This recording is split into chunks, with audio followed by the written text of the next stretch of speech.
본 방송에서 제공하는 투자 정보는 투자 판단에 대한 조언입니다. 방송에서 제공하는 주식의 가치, 가격 상승 및 가격 하락에 대해서는 방송사에서 보장하지 않습니다.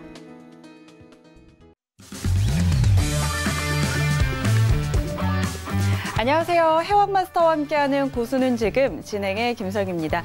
전일 뉴욕 3대 지수 모두 하락했습니다. 미중 무역 전쟁 재개에 대한 우려 그리고 기업 실적 악화에 대한 우려가 겹쳤습니다. 시장조사업체 팩트세트는 S&P 500 소속 기업들의 올 2분기 이익이 전년 동기 대비 3% 정도 줄어든 것으로 추정을 했고요. 트럼프 대통령은 중국의 보복관세, 추가 관세 부과하겠다고 다시 압박을 하고 나섰습니다. 이 두 가지 악재가 시장을 짓눌렀는데요. 오늘 뉴욕 증시도 현재 마이너스권에서 머무르고 있습니다. 기업 실적 악화에 대한 우려가 시장에 반영되고 있는 모습입니다. 자, 고수는 지금 오늘도 외신을 통한 시황 분석과 선물 투자 전략들 그리고 외인의 뷰까지 다양하게 준비해 놓고 있습니다. 오늘 이 시간도 저희와 끝까지 함께 하시면서 탄탄한 투자 전략 챙겨가시기 바랍니다.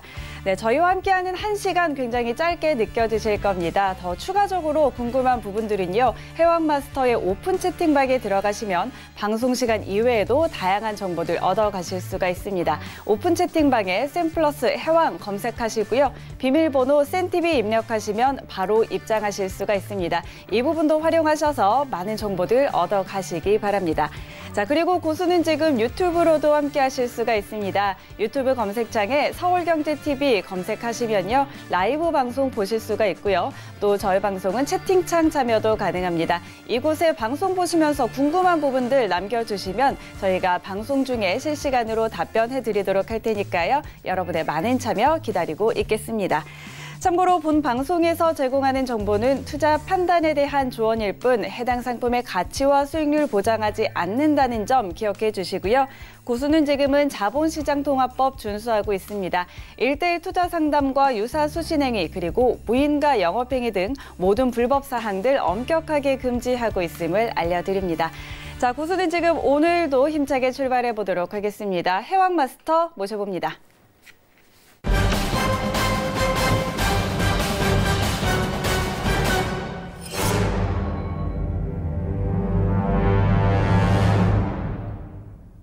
네, 해왕마스터님 모셔보죠. 안녕하세요.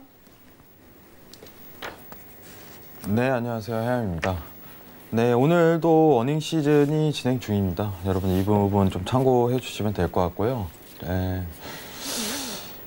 자, 주요 실적 발표 일단 보면서 먼저 조금 설명을 드리도록 하겠습니다. 네, 모건 스탠리 그리고 필립 모리스가 상위 그리고 인터내셔널, 유니온 퍼시픽 하회 이렇게만 좀 참고해 주시면 될 것 같고 지금 중요한 부분을 좀 설명드리자면은 사실 이제 실적 발표가 굉장히 보합권이에요. 상해와 하회 그리고 여러분들이 아시다시피 이제 마이크로소프트 관련해 갖고는 폐장 후 발표가 있다 이렇게만 참고해 주시면 될 듯합니다.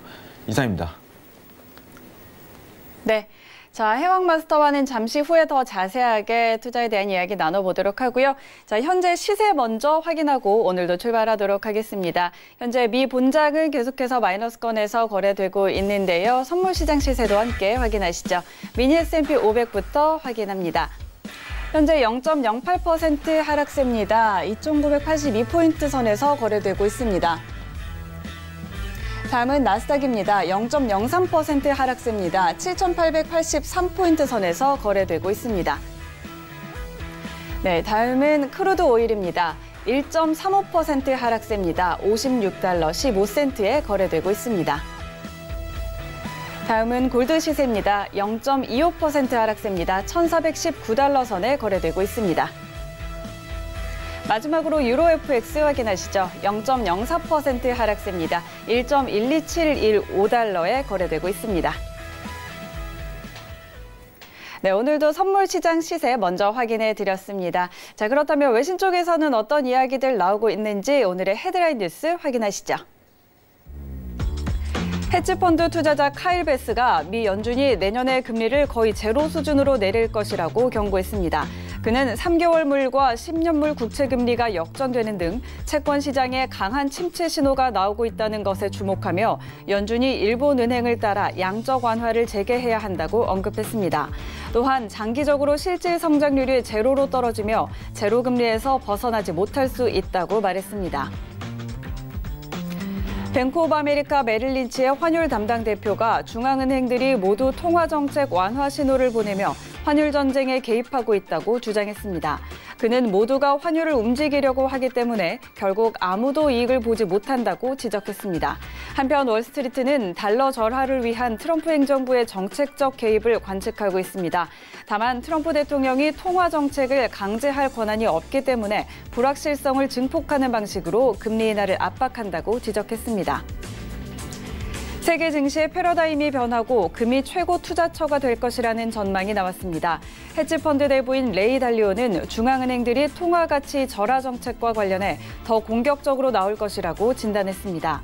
그는 금은 화폐 가치가 절하되고 내수와 세계 경제 갈등이 심할 때 빛을 발하는 자산이라며 훌륭한 투자처가 될 것이라고 전망했습니다. ING가 한국은행의 금리 인하는 이제 시작일 뿐이라고 평가했습니다. 한은은 오늘 금융통화위원회 정례회의를 열고 금리를 1.75%에서 1.5%로 25bp 인하했습니다. 이와 관련해 ING는 지난해 11월에 금리 인상을 되돌린 것에 불과하다고 평가했습니다. 또한 현재 둔화 중인 한국 경제에 실질적인 부양책이 되지는 못한다며 완화 사이클은 더 몰려올 것이라고 언급했습니다.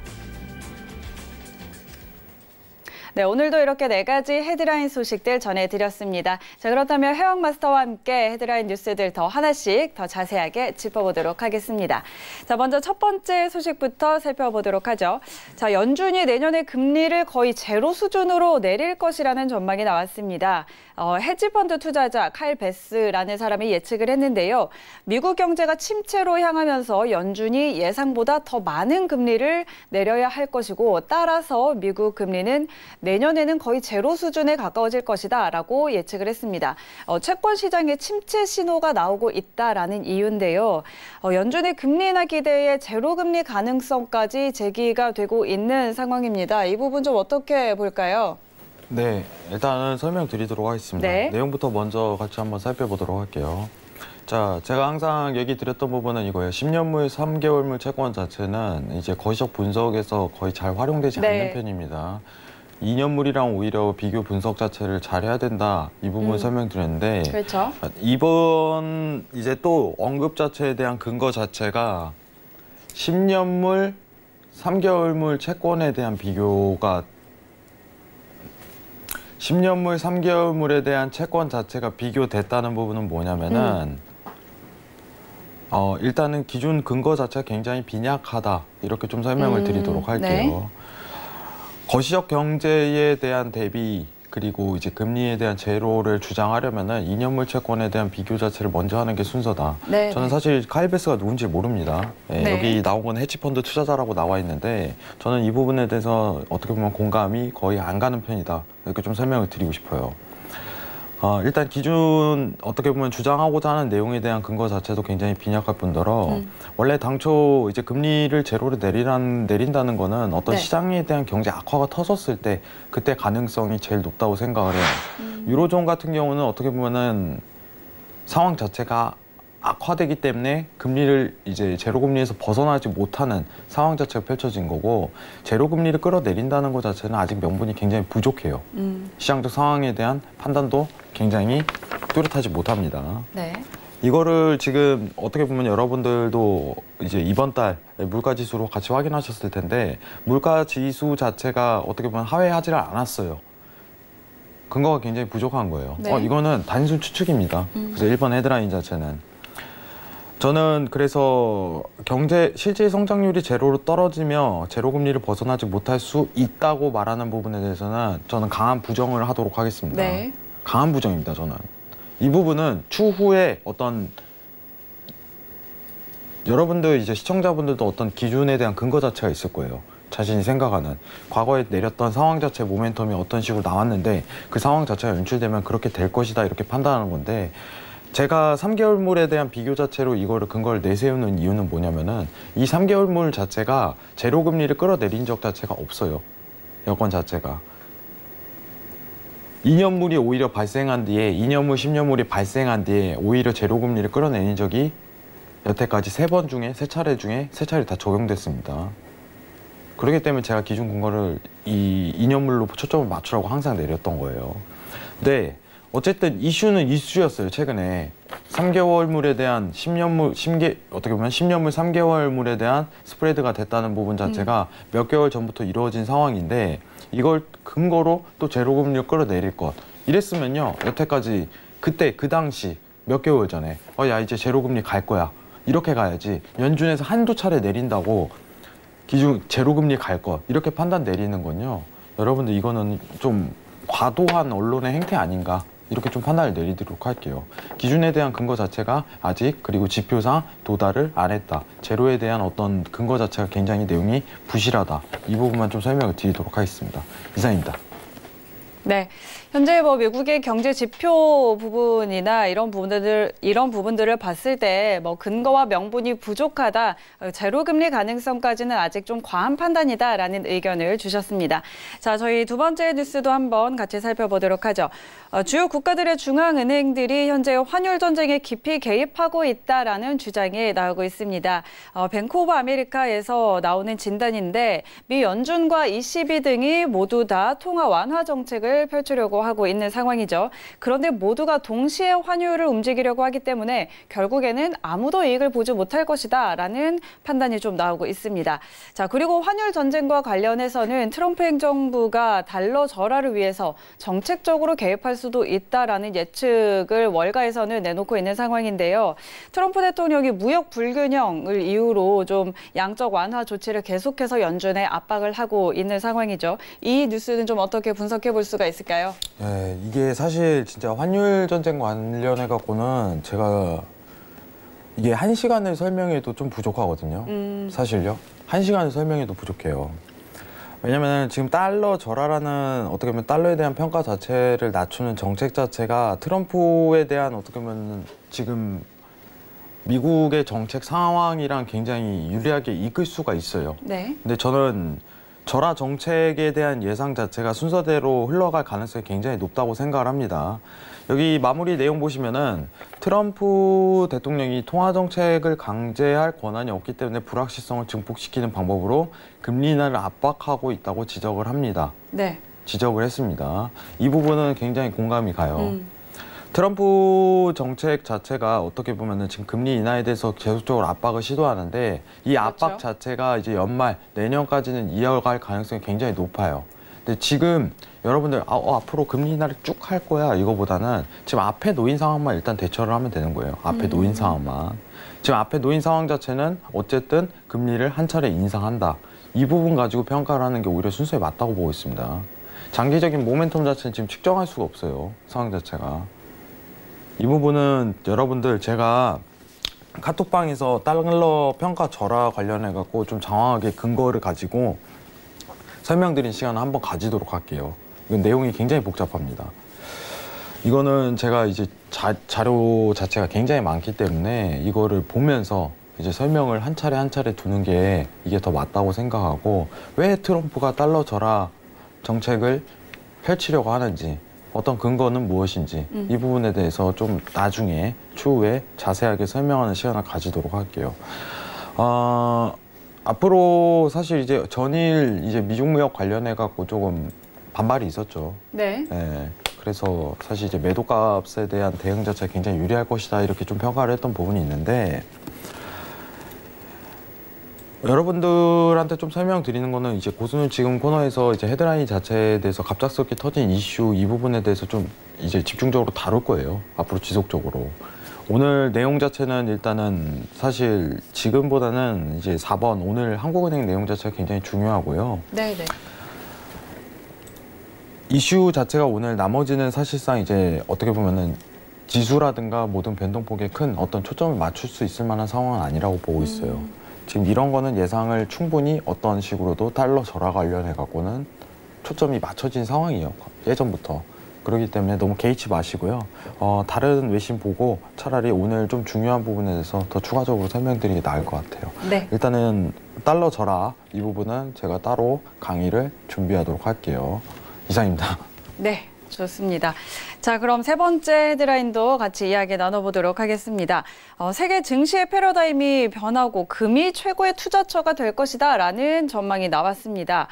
중앙은행들이 더 공격적인 통화 완화 정책을 펼칠 것이고 따라서 투자에 있어서 패러다임 변화를 초래할 거다라고 예측을 좀 했는데요.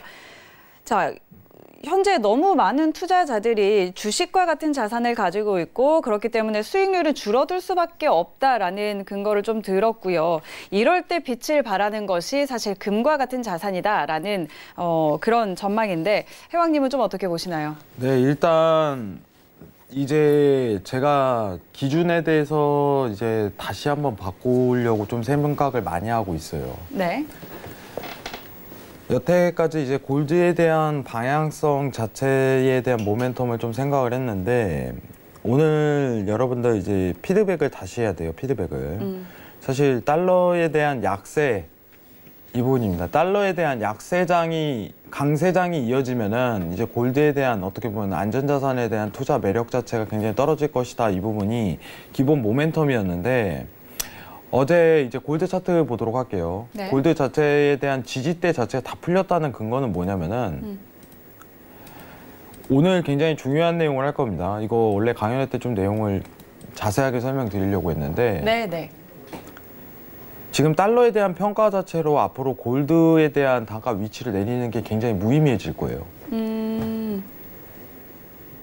여러분들 조금 다시 한번 집중해서 설명을 드리도록 하겠습니다.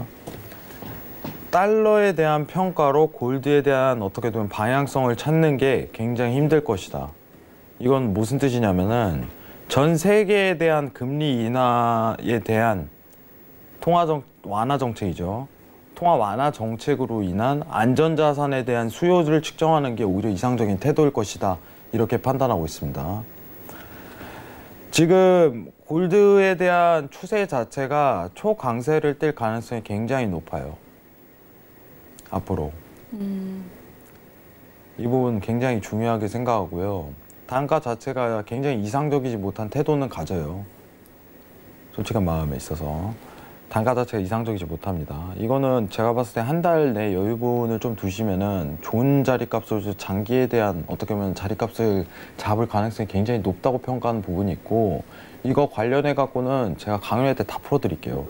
강연회 때 골드 관련해 갖고는. 예. 어떻게 보시면 조금 오라고 속삭이는 거예요, 여러분들. 네, 좀 양해 바라도록 하겠습니다. 왜냐면 재밌는 얘기는 거기서 다 해드리는 게 맞다고 보고 있고요. 지금 앞으로 올 하반기 이제 7월부터죠. 7월부터 12월에 대한 어떻게 보면 방향성에 대한 재고를 제가 좀 드릴까 해요. 앞으로 이 부분에 대해서 좀 포커스 맞추고 사실 골드에 대해서 초강세가 앞으로 올 것이다. 올해는 이렇게 평가한 부분이 올해 초예요, 제가. 기억하시는 분들은 뭐 하시겠지만은 제가 이제 서울경제에서 신세계에 있을 때 계속적으로 올해 좀 주목할 종목은요, 여러분들 골드입니다. 그래서 좀 설명을 드렸었어요. 이때 앞으로 골드가 올해 굉장히 올라갈 가능성이 높아요. 이렇게 설명드렸던 근거 자체가 있었는데 지금 상황 자체가 어떻게 보면은 포커스가 골드에 대한 포커스 자체가요. 달러에 대한 평가 자체로 좀 내려지는 것이 아닌 전 세계의 양적 완화에 대한 시도, 양적 완화에 대한 가능성 이 부분으로 좀 시도하는 게 오히려 이상적인 태도라고 보고 있어요. 레일 달리오가 세계 증시의 패러다임 변해 금 최고의 투자처 이렇게 설명을 했는데 여기서 말하는 세계 증시의 패러다임은 양적 완화를 시도하고 있는 어떻게 보면은 모두가 금리를 내리는 상황 이 부분이고 그러면은 화폐 가치가 절하되고 내적 세계 경제 갈등 이 부분은 어떻게 보면 미중 무역의 전쟁이 심하겠죠. 네. 상황 자체가 빛을 발할 자산은 골드다 이렇게 평가를 내리고 있습니다. 훌륭한 투자처가 될 것입니다. 네. 근데 여러분들한테 좀 재밌는 얘기 하나만 드리도록 할게요. 네. 자, 여러분들은 제가 이제 이거는 좀 이제 제가 재밌는 얘기를 해드릴 텐데 여러분 투자라는 것 자체가요 굉장히 이제 포괄적인 용어예요. 투자라는 말 자체가. 제가 이제 작년 이제 한국 증시를 하시는 분들에게 계속 언급드린 거, 증시에 대한 전망이 밝지 않다고 설명드린 부분도 있고, 어떻게 보면은 투자에 대한 부분을 좀 신중히 고려를 하라고 굉장히 언급을 많이 드렸을 거예요, 여러분들한테. 투자에 대한 부분. 좀 심각하게 얘기를 드리면요. 저는 여러분들 굉장히 솔직합니다. 솔직해요. 현금에 대한 보유량을 굉장히 늘리라고 제가 항상 언급을 드려요. 여러분들, 현금에 대한 보유량. 자, 현물입니다. 주식을 제외한, 금융상품을 제외한 현물. 그럼 골드도 포함이 되는 거죠. 골드도. 근데 현물에 대한 보유량을, 현금에 대한 보유량, 그리고 그 이제 골드에 대한 보유량 자체를 선물에 대한 개념이 아닙니다, 여러분들. 현물이에요, 현물. 예. 현물 골드 얘기하는 거예요. 그거를 늘리라는 부분은 뭐냐면요. 제가 해지라고 얘기해요, 해지. 방어예요, 방어. 포트폴리오에 대한 자산에 대한 금융에 대한 비중 자체를 줄이면서 현물에 대한 보유량 자체를 늘리면은 그거 자체가 방어가 되는 거예요. 자기 자산에 대한, 전체 보유에 대한. 근데 이게 지금 그 시기예요, 여러분들. 솔직하게 얘기 드리면.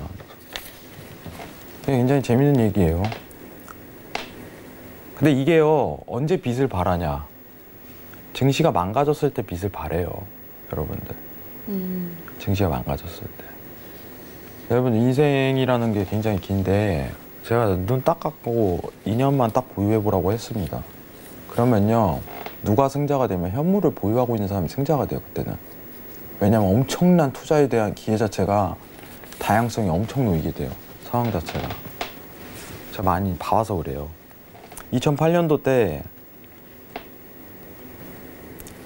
제가 이제 재밌는 얘기를 하나 하자면은, 리먼 브라더스 사태가 터지고 어떤 고액의 자산가가 한 말이 있어요. 직접 얘기했습니다, 저한테. 리먼 브라더스 터지고 나서 한 6개월 뒤 이때쯤에, 야, 지금 찬스다 이래요. 찬스다.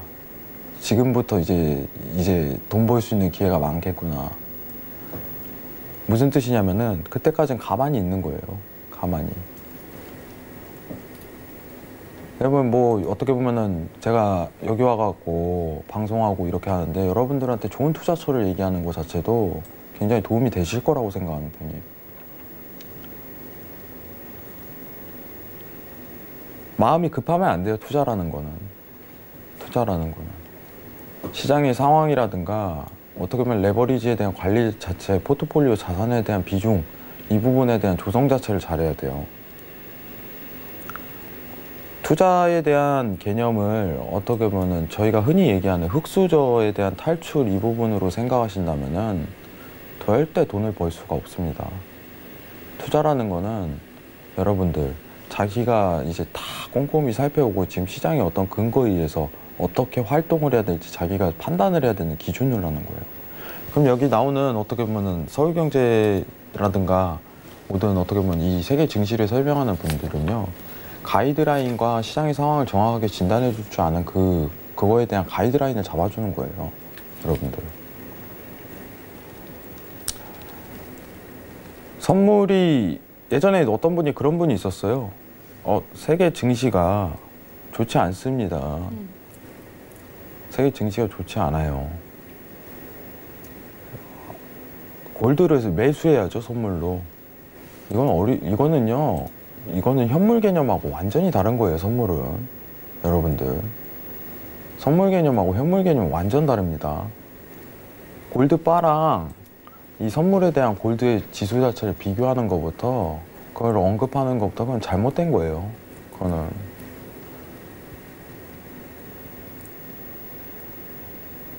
이런 거 관련해갖고 제가 조금 임팩트 있는 말을 사실 많이 뵙고 싶지만은 강연회 때 조금 기대하셔도 좋을 거예요. 여러분들에게 좀 충격적인 이런 것도 많이 받을 수 있는 어떤 시장의 상태, 그리고 앞으로 행해야 되는 행동, 이거에 대한 가이드라인을 좀 잡아드리도록 할게요. 강연회 때. 굉장히 재밌는 내용 많이 준비했어요. 근데 여기서 말하는 이제 3번 헤드라인으로 좀 다시 넘어가도록 할게요. 네네. 세계 증시의 패러다임 변에 금 최고의 투자처. 이거는 지금 해지하란 소리예요. 해지.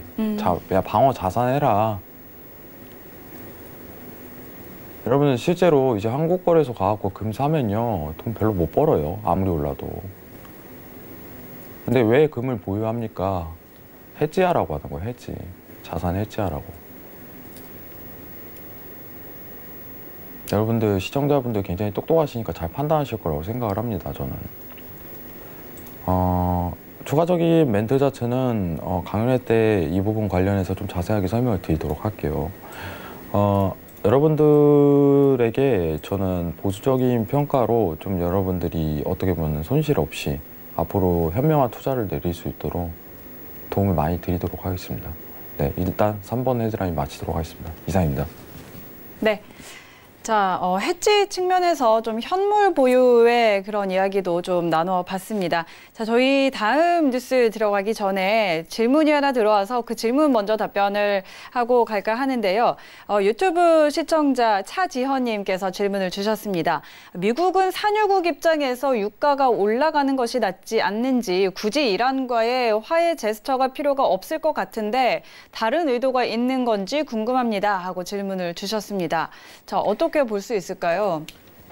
제가 다시 한 번만 네, 좀 자세하게 미국이 산유국 입장에서 유가가 올라가는 게 미국 측에서는 더 좋지 않겠냐. 굳이 이란과 화해 제스처 취할 필요가 없을 것 같은데 다른 의도가 있는 건지 궁금하다고 하시네요. 네, 일단은 셰일 관련해서 좀 설명을 드릴게요. 네. 셰일 관련해서 미국 쪽 입장이라고 얘기를 하셨는데 미국 쪽 입장은요.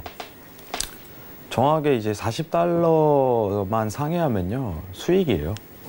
셰일은. 자, 오펙하고 미국이죠. 어떻게 보면은 이제 산유국 관련해 갖고 싸움 자체는 미국하고 오펙에 대한 가격이 결정이 될 가능성이 높다 이렇게 계속 언급드리는데 미국 측은요 40만 넘어가면 돼요. 40만. 자, 이제 어떻게 보면은 셰일을 생산하는 단체가 두 개가 있어요. 미국 쪽에서 이제 사기업, 공기업 이렇게 있습니다. 여러분들이 아시다시피 어떻게 보면은 이제 주에서 만드는 주에서 관리하는 공기업 자체는요 수익 단가 자체가 거의 50에서 55 사이를 유지해요. 근데 사기업 측은요 35에서 40 이상만 상회해도요 수익이 남아요. 이 미국 정부는요 유가가 많이 올라가면요 오히려 압박에 대한 근거 자체가 부족해요. 오펙에 대한 압박 자체가. 오펙을 컨트롤할 수 있는 수단 자체가 셰일인데 가격을 올려버리게 되면요 이제 어떻게 보면은 방방 날뛰어요 상황 자체가. 그래서 셰일에 대한 공급을 컨트롤하고 이제 어떻게 보면은 이란 제재 같은 압박을 좀 시행하면서 유가에 대한 가격을 조정할 가능성이 높은 거죠. 자, 미국 쪽에서 단가가 올라간다고 하더라도 어떻게 보면 정치적인 그런 경향상 그렇게 이제 외교죠. 외교적인 경향상 그렇게 좋지가 못해요. 말을 안 들을 게 뻔한데 가격을 올려버리면 돈이 많아지니까. 미국 쪽은 제가 얘기 드렸다시피 그 수익권만 넘어가면 됩니다. 그러면 손해가 아니에요. 그래서 크게 신경 안 쓰셔도 될 것 같습니다. 이상입니다. 네. 자, 질문이 또 추가로 들어와서 바로 이어서 가보도록 하겠습니다. 이번에는 달러 관련한 질문인데요. 환율이 더 오를 것 같은데 달러 보유, 안전자산으로서 달러 보유는 어떨지 질문을 주셨네요. 김시간 님이 질문 주셨습니다. 이게 진짜 어려운 문제거든요. 이게 저는요. 네. 진짜 어려운 문제예요. 이게 정답이 없잖아요, 시장은. 그렇죠. 근데 어떻게 보실지 모르겠지만은 네. 저한테 달러는 안전자산이 아니에요. 저한테 달러는. 예전에 그런 질문을 똑같이 해주신 분이 있어요. 근데 이거는 어떻게 보면 정확한 근거에 대한 내용 자체를 펼친다면은 골드가 여러분들 안전자산이냐 뭐냐면은 다른 사람들 다 안전자산이라고 해요. 한정된 재화 안에서 어떻게 보면 가격에 대한 조정 자체가 있기 때문에 안전자산이다 이렇게 다들 인정하시는데 네. 저는 달러가 안전자산이라고 생각한 적이 단 한 번도 없어요, 사실. 근데 어떤 분이 예전에 그 기억이 남아요. 미국은 안 망하잖아요. 이런 말을 했어요. 네. 틀린 말이 아니죠. 네, 틀린 말이 아니죠. 미국은 안 망하잖아요. 이렇게 해갖고 그럼 달러가 안전자산이죠. 이렇게 설명을 한 적이 있는데 저는 말이 안 된다고 생각을 했습니다. 솔직하게. 안전자산에 대한 수요 자체가 어떻게 보면은 안전자산에 대한 수요 자체가 달러의 근거에서 나오는데 어떻게 보면 상관지수가 마이너스 1에 어떻게 보면 접근하는 성향 자체가 굉장히 높은데 달러 자체를 안전자산을 평가하는 거를 저는 개인적으로 좀 오류라고 생각을 하고요. 네, 이제 주관적인 평가입니다, 여러분들.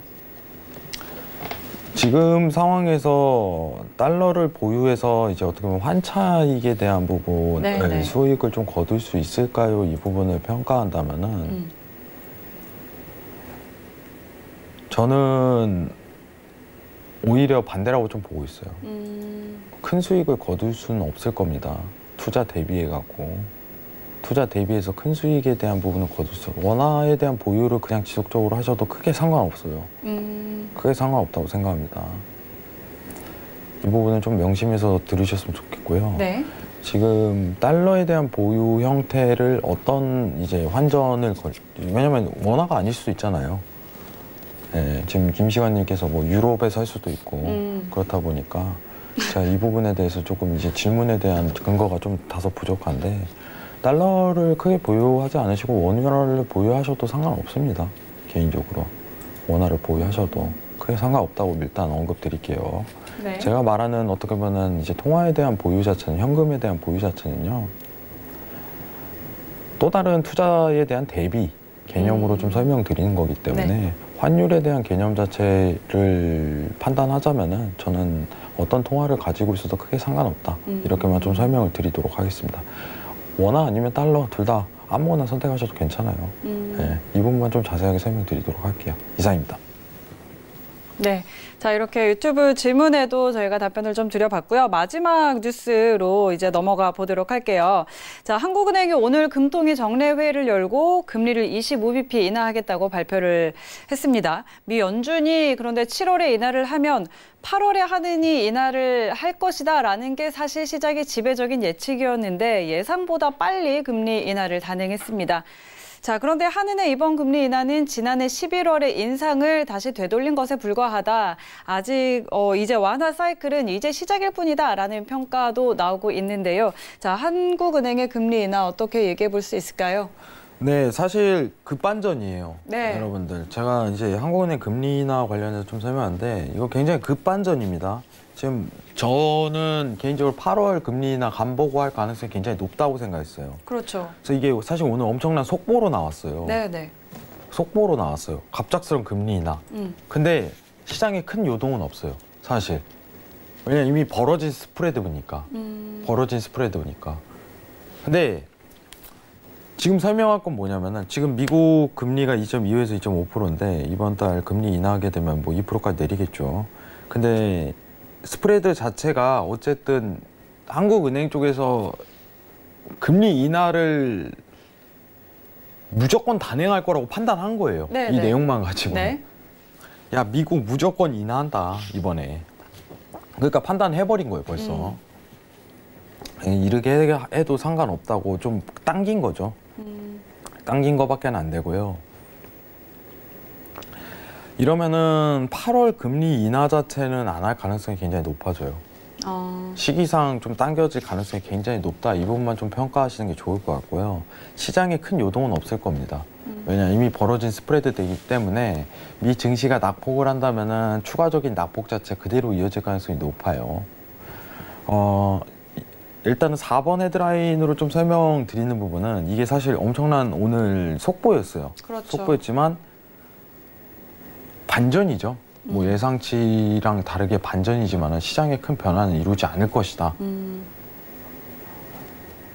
그러면 확정적으로 드러나는 거는 한국 증시 자체에 대한 어떻게 보면은 반등 조정 폭 자체가 이루어질 가능성은 보이지 않을 것이다. 이렇게 평가하는 게 좋아요.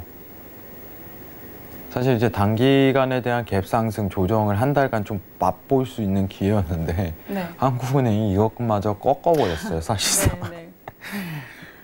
한 달 뒤에 금리 인하를 하게 된다면 스프레드에 대한 어떻게 보면 격차가 좀 줄어들 수 있는 시기가 열릴 가능성이 굉장히 높았는데 증시가 약간이나마 이제 회복세는 아니어도 반등에 대한 기력 자체를 보일 가능성이 높았는데 한국은행이 마음이 급한가 봐요. 예, 미국 쪽 은행 자체가 어떻게 보면은 한국은행에 대한 생각을 먼저 읽으면 야 어차피 미국은 확실히 금리 인하한다 이런 관점이 있기 때문에 오늘 갑작스러운 금리 인하를 단행했던 거겠죠. 네. 상황 자체가 그렇다고 해갖고 어떻게 보면 한국 증시에 대한 큰 변화폭은 이루기는 힘들다. 어떻게 보면 미 증시에 대한 조정이 이제부터 열리기 시작하게 되는 악재가 뜬다면 한국 증시 자체는 추가적으로 약세가 엄청나게 펼쳐질 가능성이 높다. 이 부분만 평가하시면 될 것 같습니다. 이상입니다. 네. 자, 이번 금리 인하로 그렇게 시장에 큰 요동은 없을 것이다. 앞으로 미증시에 악재가 있다면 한국, 우리나라 증시에 좀 약세가 나타날 가능성이 있다라고 정리를 해볼 수 있을 것 같습니다. 네, 지금까지 해왕 마스터와 함께 오늘의 헤드라인 뉴스들 하나씩 짚어드렸습니다. 자, 현재 시세 어떻게 움직이고 있는지 다시 한번 확인해 볼 텐데요. 지금 미 본장은 장 초반의 낙폭을 조금 줄인 상태입니다. 부합권에서 움직이고 있는데요. 미니 S&P 500부터 확인하시죠. 자, 0.1% 상승 중입니다. 2,988포인트 지나고 있습니다. 다음은 나스닥입니다. 0.06% 상승 중입니다. 7,890선에서 거래되고 있습니다. 다음은 크루드 오일 확인하시죠. 1.74% 하락세입니다. 55달러 93센트에 거래되고 있습니다. 다음은 골드 시세입니다. 0.05% 하락입니다. 1,422달러 선에 거래되고 있습니다. 마지막으로 유로 FX 확인하시죠. 0.04% 하락세입니다. 1.12720달러 지나고 있습니다. 네, 현재 선물 시장 시세도 다시 한번 확인해 드렸습니다. 자, 이제 본격적으로 해왕 마스터와 다뤄볼 오늘의 이슈 함께 확인을 해볼 텐데요. 화면으로 먼저 확인하시죠. 첫 번째 이슈 나스닥입니다. 연준의 기준금리 하향 전망이 지속되는 가운데 제로금리 가능성도 제기되고 있습니다. 두 번째 이슈 크루드 오일입니다. 미국 휘발유 재고가 늘었다는 소식에 국제유가는 2주째 최저치 기록했습니다. 네, 오늘도 두 가지 이슈 준비되어 있습니다. 먼저 첫 번째 나스닥부터 함께 살펴볼 텐데요. 자, 파월 연준 의장이 전 세계 경기 불확실성이 금리 인하를 부추기고 있다라고 평가를 한 상황에서 또 제로금리에 대한 가능성도 제기가 되고 있는 상황이죠. 자, 이런 상태에서 해왕 마스터는 나스닥에 대해서 어떤 의견 내릴지 한번 업앤다운 들어보도록 하겠습니다. 하나, 둘, 셋. 네, 오늘 관망 들어주셨네요. 자, 나스닥 관망 어떤 의견일까요? 네, 일단은 나스닥 기준으로 좀 설명을 드리겠지만은 오늘은 조금 S&P 기준으로 좀 설명을 드리는 게 나을 것 같아요. 네. 지지에 정확히 부딪히는 구간대였기 때문에 저는 이탈된 뒤에 한 번 더 추가적으로 보자 이 자리를 좀 끌겠고요. 지지대에 부딪혔다 보니까 어떻게 보면 이탈에 대한 구간을 좀 보는 게 좋을 것 같아요. 사실 저는 전일 골드에 대해서 나스닥에 대해서 딱 이 부분을 설명을 드렸었어요. 여러분들 여기서 쥐시고요. 손절 고가 보고요. 손절 고가 보고 진짜 그냥 냅둬 보세요. 이렇게 설명을 드렸어요. 냅둬 보세요. 어제. 여러분들 기억하실 겁니다. 냅둬 보세요. 손절 두고. 시황이 있다 보니까. 네. 그리고 오늘 아침에 그걸 했어요. 아침에 여러분들 아침에 제가 여기다가 또 혹시나 가지고 계신 분이 될까봐 제가 이제 카톡방에 톡방에다가 청산을 모두 하시라고 했어요. 모두 가져 계신 분들은. 네네. 판단을 하고 가야 된다고. 근데 왜 이런 이유에 대해서 내려드렸냐면은 간단합니다, 여러분들. 네, 이제 이탈 나오고 나서 그 다음 판단을 하자 이 주의가 굉장히 강했고요. 시장의 상황상 어떻게 보면은 오늘 또 고점을 형성할 가능성이 굉장히 높지만은 이슈가 좀 필요할 때 좀 들어가자는 주의고 손익비에 대한 구성을 좀 하기에는 굉장히 좀 다소 늦지 않았나 예, 전일 냅두라고 했으면 뭐 다 수익을 냈겠죠. 이런 이 단가에 대해서는 이게 가능성이 굉장히 크게 보이는 상황에다가 연준의 금리 인하 기준금리에 대한 제로금리 가능성을 제기하지만 저는 오늘 1번 헤드라인 자체는 근거가 굉장히 부족하기 때문에 시장의 반영 자체가 이루어지지 않을 거라고 보고 있어요. 네네. 뭐 제로금리 끌면은 뭐 증시 상방이다 이렇게 설명을 해야겠지만은 이건 뉴스거리가 안 돼요. 사실 제로금리를 내릴 거리 이거는. 솔직하게 제 의견을 드리겠습니다. 그럼 다수의 투자 어떤 기준에 대한 근거 자체라든가 어떤 상황 자체를 표현된 게 아니기 때문에 만약에 FOMC가 나와서 우리 앞으로 금리 제로까지 내릴 것 이렇게 설명하면요 난리 나요. 근데 근거도 부족하기 때문에 다수의 투자자들이 좀 집중하기는 힘든 부분이다. 이 부분은 좀 설명드리고 싶고요. 지금 시장 지지대 상황상 저는 단가 자체가 어떻게 보면 나스닥 기준으로 좀 설명드릴게요. 네. 7,910포인트까지는 좀 올라가야지 매도에 대한 한 차례는 접근 가능성이 시사된다. 이렇게 좀 설명을 드리도록 할게요. 지금은 아닙니다. 지금은. 그래야지 한 차례 볼 수 있는 위치값이 나오겠다 이렇게 좀 판단하고 있어요. 그때 어떤 틱에 대한 이탈 값을 좀 명분을 세우고 그 다음 보는 게 낫다. 오늘은 다소 이제 혼조가 뛸 가능성이 굉장히 높습니다. 저는 이 구간대에서 아니라고 보고 있어요. 저는 이제 수익을 좀 손익비를 구성하는 단가 자체를 내려드리는 걸 굉장히 좋아해요, 여러분들. 전일 이제 차트 한번 보도록 할게요. 전일 여러분들 이제 제가 어제는 조금 특별했죠. 기억하시죠? 네. 이제 나스닥을 하기 전에 제가 이제 그냥 여기에서 손절 이렇게 두고 들어가라고 추천을 한번 드렸었어요. 네네. 굉장히 이상적인 자리이기도 했고 나스닥에 대한 어떻게 보면 당일 뷰를 하기 전에 이제 고수는 지금 시작하자마자 제가 설명드린 자리가 이 자리예요, 이 자리. 여기서 손절 이렇게 짧게 두고 손익비 구성되는 거예요, 이거. 냅둬보라고 얘기한 이유가. 손절 짧잖아요. 굉장히 좋은 자리였어요, 방송 시작할 때. 근데 지금은 오늘은 뷰는 저는 이제 단가가 7,900 어떻게 보면 10포인트, 20포인트 여기까지는 올라갈 가능성이 굉장히 높다고 좀 판단을 해요. 좀 지지에 부딪히는지 60분 봉상 흔들면서 단가가 지지에 부딪히는지 체크 뒤에 그 다음 매도를 붙는 게 오히려 순서라고 보고 있고요. 굉장히 혼조가 예상되는 이 상황 내에서는 오히려 관망을 하는 게 좋겠죠. 여러분들 매수다 매도다 판단하는 어떤 상황이라든가 연출 자체가 획기적으로 일어나지 않았어요. 그렇기 때문에 저는 웨이팅 이 부분을 좀 선호를 하고요. 이 부분이 도달되기 전까지 오히려 그냥 지켜보자. 이주일을 좀 밀고 나가도록 하겠습니다. 이상입니다. 네. 자, 오늘 나스닥에 대해서는 관망 의견을 좀 주셨는데요. 뭐 고점 형성에 대한 가능성은 있지만 현재 손익비를 구성하기에는 단가가 그렇게 좋지 않다. 그렇기 때문에 한 7,910 정도까지는 올라가야 매도를 좀 볼 수 있겠다고 이야기를 해주셨습니다. 하지만 지금은 일단 관망하는 것이 좋겠다고 의견을 주셨으니까요. 이 부분 참고해 보시면 좋을 것 같습니다.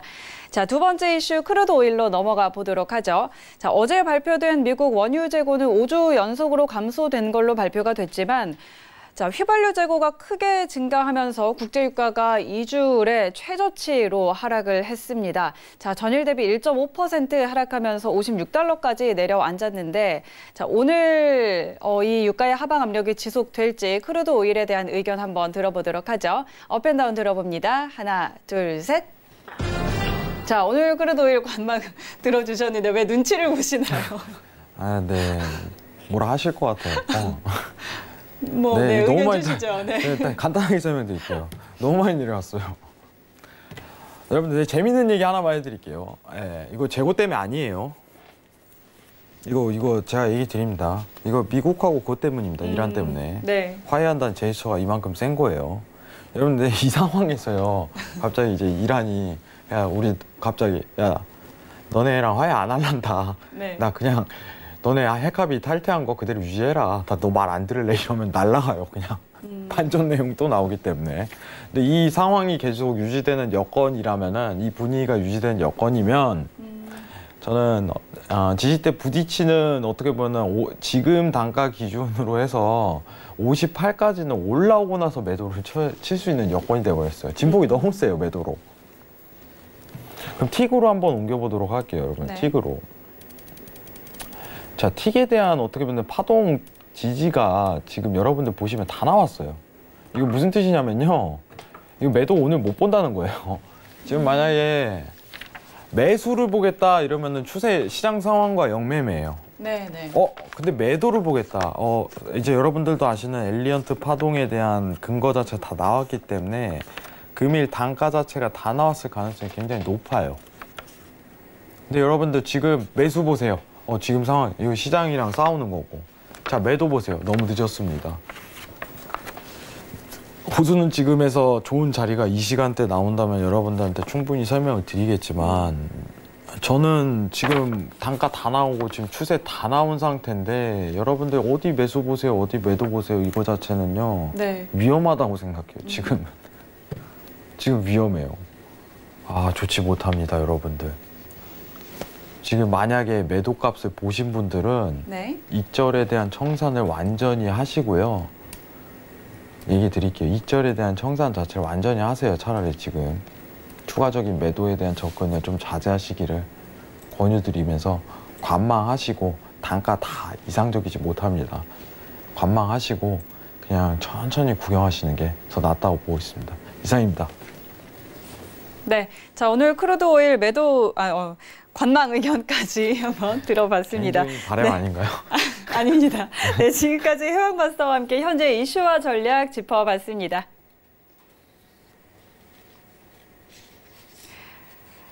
네, 오늘 크루드 오일 그리고 나스닥 두 가지 짚어봤는데요. 나스닥도 관망 주셨고요. 크루드 오일도 역시 관망을 주셨습니다. 저희 잠시 후에 외인의 뷰로 돌아오도록 하겠습니다.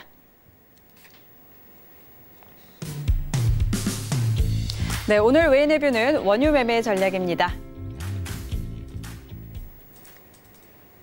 자, 오늘 외인의 뷰 원유 매매 전략 준비해 주셨는데요. 오늘 어떤 거 한번 살펴볼까요? 네, 일단은 오늘 한 차례 지지대가 있었어요. 네. 근데 제가 먼저 설명드리려고 했는데 자, 여러분들 이 지지대 한번 보도록 할게요.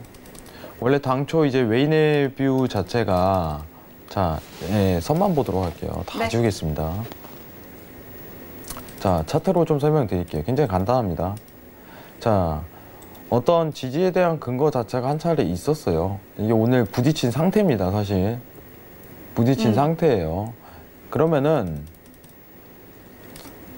여기서 어떻게 보면 올스톱 자리가 들어갈 가능성이 굉장히 높아요. 그리고 좀 지켜보는 반등, 이 구간에서 이탈에 대한 자리가 있다면 강세에 대한 요건이 있는데 지금 상황은 완전한 이탈이 나와버렸어요. 이게 차트상. 이게 무슨 뜻이냐면 앞으로 유가 더 내려갈 가능성이 굉장히 높다예요. 지금 상황상입니다. 지금 상황상. 자, 전제 조건 하나 깔도록 할게요. 자, 일단은 앞에 부분에 오는 이 추세, 윗단 추세에 대한 이탈 전까지는 무조건 매도만 접근해야 됩니다. 자, 두 번째 조건은 뭐냐면은 이란하고 지금 미국하고 싸우는 입장 자체가, 화해하는 입장 자체가 계속적으로 평가가 내려져야 된다는 전략이에요. 그럼 이 평가 안에서 이제 세 번째 파동이 부딪히는 이런 구간대에서 매도에 대한 접근 자체가 굉장히 이상적이다. 이런 표현만 드리겠고요. 조정 한 차례 올 가능성이 굉장히 높아요. 조정 한 차례. 단순 차트에 대한 지지대 부딪히는 이 위치가까지 웨이팅을 한 기간 자체가, 시간 자체가 다소 있겠지만은 다소 기다리시고 웨이팅 같이 한번 즐겨보시는 게 오히려 더 나을 것 같아요. 다만 지금 설명드릴 부분은 뭐냐면은 오늘 한번 부딪힐 수 있는 이 단가에 대한 위치값 자체가 다 무너졌다는 건 추가적인 더 매도에 대한 자리가 내릴 가능성이 높다. 이 부분만 평가를 드리도록 하겠습니다. 이상입니다. 네, 자, 오늘 외인의 뷰까지 한번 정리를 해드렸습니다. 현재 지금 시각 11시 47분 지나고 있는데요. 현재 선물시장 시세 다시 한번 확인해 드리도록 하겠습니다. 자, 본장은 보합권 움직임 나타내고 있고요. S&P 500부터 함께 확인하시죠. 0.15% 상승입니다. 2,989포인트 지나고 있습니다. 다음은 나스닥입니다. 0.08% 상승입니다. 7,891선에서 거래되고 있습니다. 다음은 크루드 오일입니다. 2.23% 하락세입니다. 55달러 선에서 거래되고 있습니다. 다음은 골드 시세입니다. 0.07% 상승입니다. 1,424달러 지나고 있습니다. 마지막으로 유로 FX입니다. 0.06% 하락세입니다. 1.12705달러에서 거래되고 있습니다.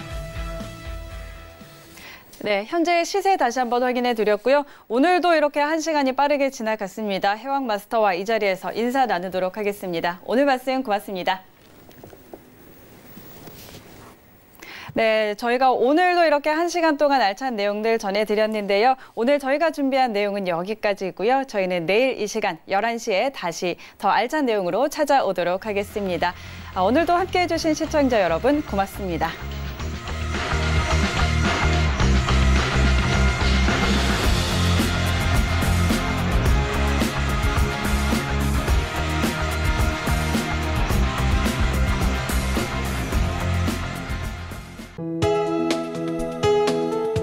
방송에서 제공하는 투자 정보는 투자 판단에 대한 조언입니다. 방송에서 제공하는 주식의 가치, 가격 상승 및 가격 하락에 대해서는 방송사에서 보장하지 않습니다.